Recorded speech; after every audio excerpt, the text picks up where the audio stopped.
নমস্কার।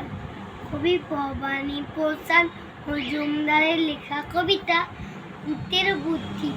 কলকাতা কাল গিয়েছিলাম জরুরি এক কাজে, তার ছিঁড়ে ট্রেন আটকে গেল হঠাৎ পথের মাঝে।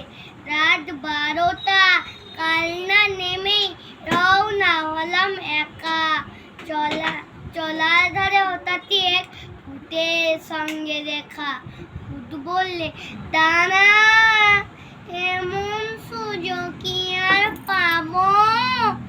এক্ষুনি তোর ঘাড় মোটকে রক্ত চুষেই খাবো। কেঁদে বললাম, সে কি? আমি থুরথুরে এক বুড়ো, আমার দেহের রক্ত শীতল, ঠান্ডা বরফ পুরো। তার যে ভাই পাগড়ে কোনো জোয়ান ছেলে মেয়ে দারুণ মজা পাবে তাদের গরম রক্ত খেয়ে। আস্তে আস্তে বলো। বললে, মুখ ঠান্ডা কর্ম তোকেই সামার। ইচ্ছে আমার হচ্ছিল আজ কোল্ড ড্রিঙ্কস খাবার। নমস্কার।